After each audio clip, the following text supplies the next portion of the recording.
So, you gonna call that guy, what's his name? Bart Blurblapple. Lemro? Look, I'm not gonna go into this again. But you're gonna call, right? Yeah, I guess let's go for it. Okay, let's see here.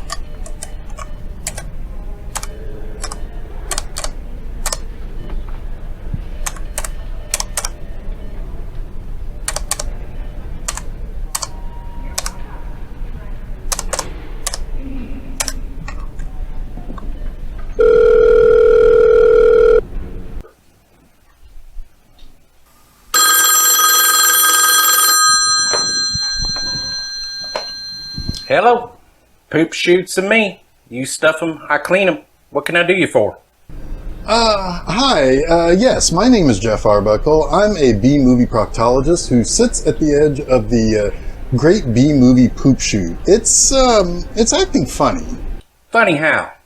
Well, I don't know. It's just acting weird. Weird how? Well, like at one point, it dumped all its dookie and toxic crap all over the place. Uh-huh. Well, and then literal zombies came crawling up after it seemed to kind of open a portal of some sort. Oh, yeah, the old zombie vortex. Sure. Well, and then snakes showed up. Oh, my. And then it opened a portal for my most hated rival to reconnect with me after I spent years trying to avoid him. That's a shame. And then this disc came out of nowhere. You hear that music too? You know, don't worry, it's only a fart disc. Whatever cuts your cheese, Chief. So, yeah, weird things are going on with my poop shoot. Sure sounds like it. Yeah, it stopped poop shooting and seems to now have this portal inside there. And I have no idea what's going on and what's going to come out of it next, or if we're going to get more zombies or what. Oh my, yeah. You sure sound like you've got some troubles over there, buddy. Yeah, so are you gonna, like, come over here and look into it for me? You hadn't asked me to until just then. Sure, I'll come over. I charge, I don't know, like $100 an hour? Are you sure that's your rate? You sound like you just kind of made that up on the fly. Oh, yeah. Yeah, I'm sure. Are you trying to cheat me, Mr. Poop Shoot Man? What, me? No, I'm accredited and everything. Alright, gotcha. So can you come over today? On my way. Are you sure that guy's on the up and up? Well, Clumpy did recommend him to us, so... I guess so. Do we have the movie for this week? You betcha knockers we do, Nurse. Now, dear viewers, I have an incredible fondness for a few B-movie directors. There are a few that are all over the place on the B-Movie Enema blog. There are two that I get the most enjoyment from, though. The first is Norman J. Warren, and I love his weird and kooky movies. But the other guy is someone whose movie we're going to watch today that first caught my attention for the effort put into this pretty scantily budgeted movie. After seeing this movie, I ended up seeking out more of his stuff and found things that involved fish monsters, aliens who conquered Earth, and made giant mutant monsters, and a whole treasure trove of things that I hope to someday write about. Now, and I'm talking about Mr. Brett Piper, and this week's movie, Drainiac. Now, Brett Piper is an interesting filmmaker. There's an interview with him on the Vinegar Syndrome release of two of Piper's earliest films, Battle for the Lost Planet and Mutant War. Piper explained how he just likes monster movies, and Piper actually says that his least favorite thing to do is actually shooting a movie. So he more or less suffers through that so that he can get to the monster effects part after the filming. And he's pretty upfront about that. He just likes making monsters, and how can you hate that about the guy? I mean, come on. In a way, he's even more underground, cheapo, indie Roger Corman-like guy. I appreciate his almost warm irascibility. He'll tell you if actors got under his skin or if producers created problems making the movie and so on. Yet, while he sounds like he has some beef with folks, he's actually interesting to listen to and still a pretty decent guy. Be a good guy and be decent to him and he'll be good to you. And I like that. I also really like his work with stop motion animation and his matte painting talents. He made 2 movies like Battle for the Lost Planet and Mutant War with an extremely limited budget. But they look like movies that cost quite a bit more than they did. It makes his movies that much more watchable and fun to pop into your DVD player. But we're going to watch Drainiac from the year 2000. Now, I personally have a long-held belief that this movie was actually made sometime in the late 90s.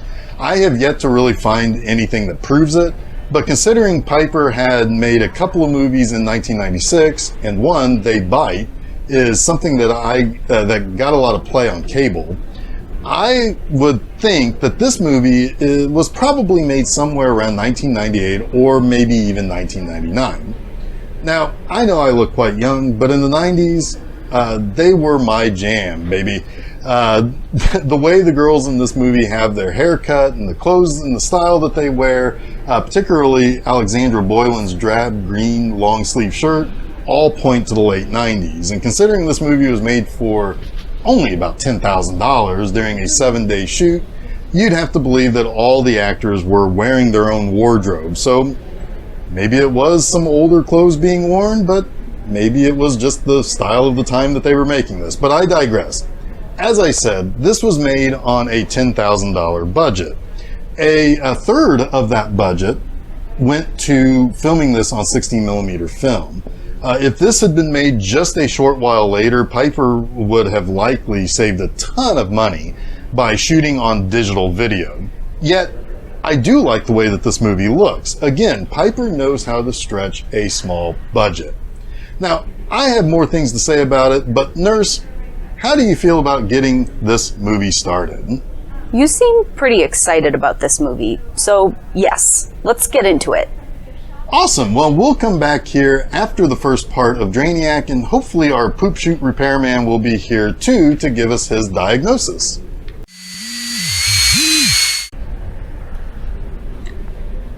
So, what do you think the problem is? Well, this is a pretty interesting case. How so? Is there something really wrong with the poop chute? Well, it's kind of hard to say. Yeah, you know, I'm having a real hard time believing that you're having a hard time saying what's wrong. That's just the thing. Okay. Do you keep up with regular maintenance checks and upkeep on your poop chute? We regularly feed the poop chute. Is that what you mean? Well, yes, feeding it is good, but what I mean is, do you do the diagnostic work on your poop chute?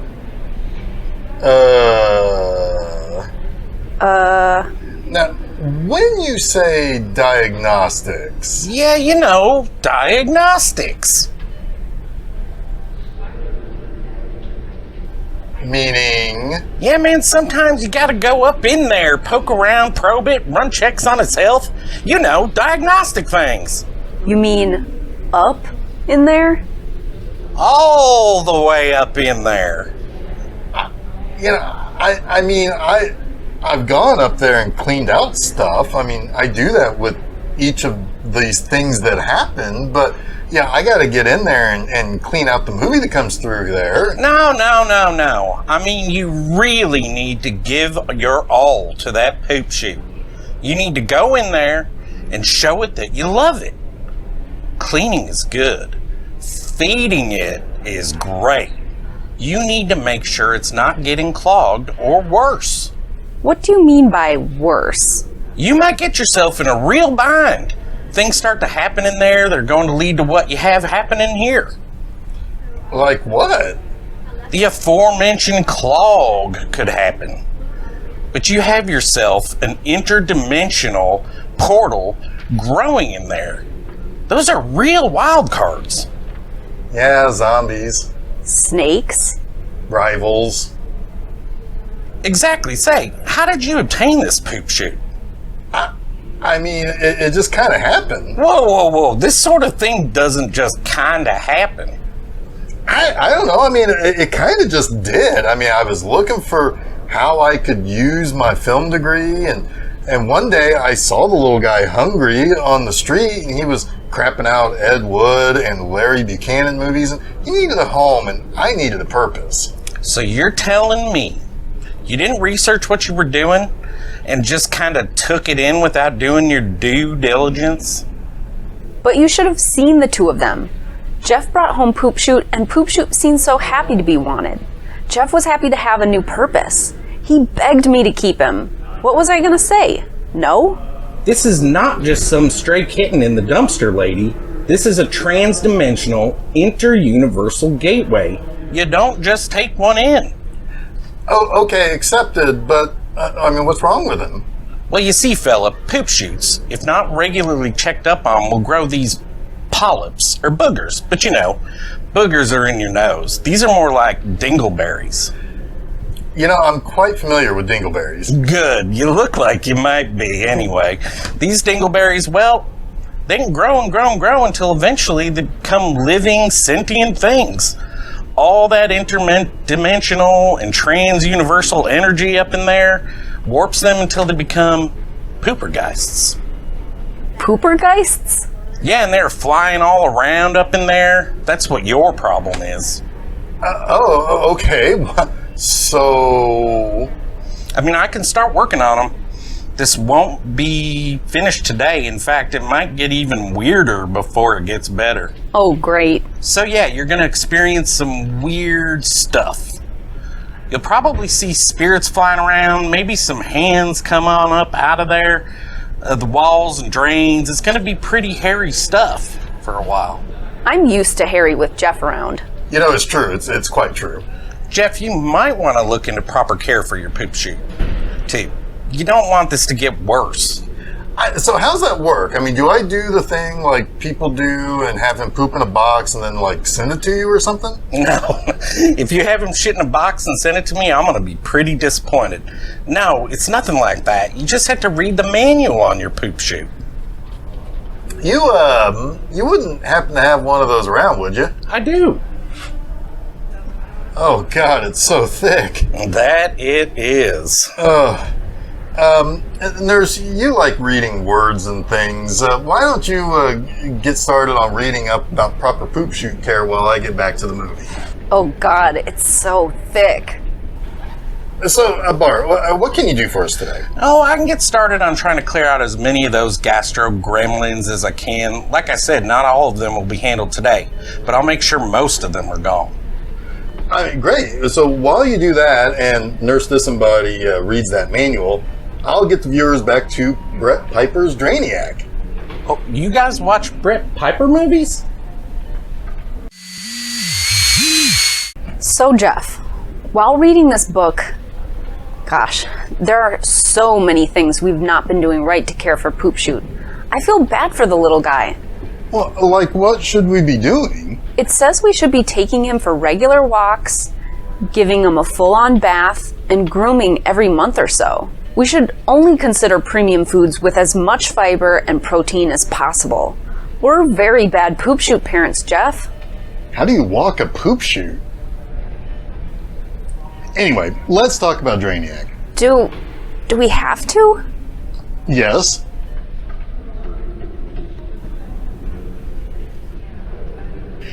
This movie is kind of an oddity. This is a movie that is made by a guy who has made professional movies. And we talked about Battle for the Lost Planet and Mutant War, cheap but incredibly watchable and sellable to cable and video stores. But by the 90s, he was making more of the same. And in the mid-90s, he made They Bite, which was about a porno crew who gets mixed up with fish monsters. So you have an exploitation premise mixed with screwball comedy, mixed with boobs, mixed with fish monster, and a brilliant fake trailer for the movie Invasion of the Fish Fuckers And while I think some of that movie falls a little flat, it's got an incredibly marketable everything. Now, Drainiac, made a few years later though, well, this felt like a movie that Piper just wanted to make on a thin budget and sell it off for an easy profit. And, well, it's a bizarre movie, and quite frankly, it becomes this kind of Rubik's Cube of curiosity for me. So the movie starts with a couple of homeless guys huddled around a fire on a cold Christmas Eve night, and they are bickering at each other. One guy has lots of politically charged ideas about how much the country seems to piss on poor people, but anyway, they stumble upon our haunted house, then get eaten by the Drainiac. Now, when you have a movie that starts like this with a cold open and little to nothing more to connect to the main plot, you can bet that Piper used that scene to probably raise the money or make some pre-sales. Then we get into our main story. We meet Julie, who is maybe a high school student or early in college. She's played by Georgia Hatzis, and this was her first movie. Hatzis would go on to do mostly TV, but she was a drama student at Harvard and has stage experience in repertory theaters, and she's performed Shakespeare on stage, so she's coming in here early in her career. Now, another first-time actress in a full-length movie is Alexandra Boylan. Boylan is maybe the most successful of anyone in this movie. Also, I have a major crush on her Lisa character in this too. I shit you not, dear Animaniacs. In the late 90s, I would have wanted to date Lisa for like ever. What? Nothing, weirdo. Seriously though, she's spunky, she's incredibly cute, and that raspy voice, I'm in love. But for real, Boylan is still working and making a name for herself as an indie filmmaker. She came from Boston, and at the age of 19, she packed up everything she's owned and moved out to Los Angeles to become an actress. She soon found herself homeless and living out of her Toyota. However, she kept at it for 10 years. Eventually, she decided to leave LA and ended up in Albuquerque. She got into a group of indie filmmakers and made a movie. She then went back to LA and sold it. Soon, she had a chance to make another movie, but she had to give up her apartment and live on the road to get the movie made, but it hit big. She's been working relatively constantly and successfully ever since. Boylan runs Mustard Seed Entertainment with her sister Andrea, which is a religious production company. The sisters were daughters of a pastor, so yeah, this all lines up. Now, while that's not exactly my thing, and it's a far cry from Brett Piper's stuff, but it does seem that Boylan's heart seems to be in the right place, and I think she just wants to make movies that a family can watch together and seem to have decent values in the movies that she makes. Let's put it this way, I don't think it's God's Not Dead type of stuff that seems to be hammering bad faith, no pun intended, arguments against strawman characters, but I digress. As far as the rest of the actors in this movie, there's not really anything to write home about in terms of a career, except for Rob Gordon, who plays our bully, Wade. Wade is out of control in this movie. Oh yeah. Wade's going to punch and flip off everything and everyone if he can. Now, Gordon works relatively regularly as a comedian, writer, and bit part actor. But the best part? He gets his dick ripped off. He gets his dick ripped off. Yeah, so after trying to basically assault Tanya, punching Jake, and then punching Lisa, the fucker, he decides that he needs to take a piss. And the Drainiac comes up through the toilet, grabs him by the dick, and rips it off before sucking him in to the same toilet.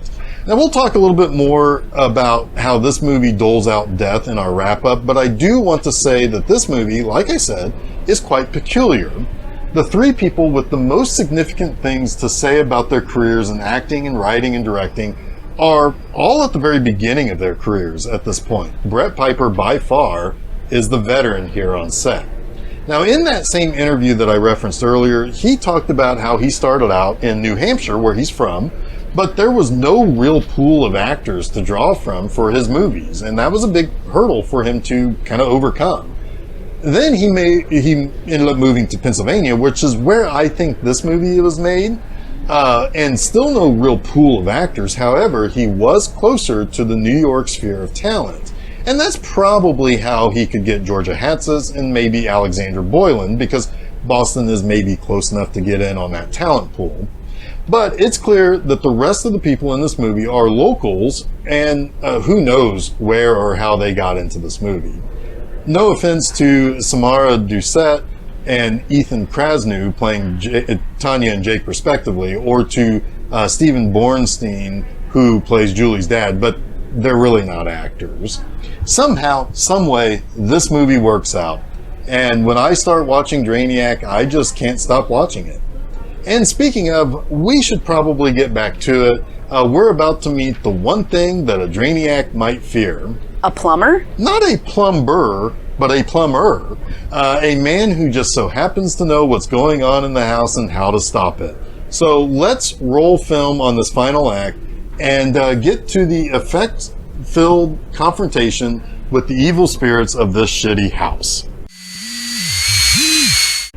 Well, and there we have it. Plumber, the demon-fighting drifter who just finds a dead guy hanging out of the hood of a truck, checks him out and says, "Huh, well, that's interesting," and then goes right to the house and tells these kids that they need to help him fight a house full of demons, some of which are full on tits out, that seemingly are trying to seduce Jake, but then rips her face off, but keeps her tits out. Anyway, we get Brett Piper at his most Brett Piperist in this scene. We have the aforementioned tits, but then the stop motion tentacles, stop motion spider things, stop motion centipedes. It's bonkers. All the while, our good guys are just lying on the floor. Plumber is yelling things at the ghosts and demons. It's bonkers, and I love it. Now again, this movie is so wild. It's not very good looking. The 16mm film and the equipment used to make this movie, they're not the best. It's almost as if it scratches and pops and crackles and dust was just all baked right into the film stock. And the acting is not great.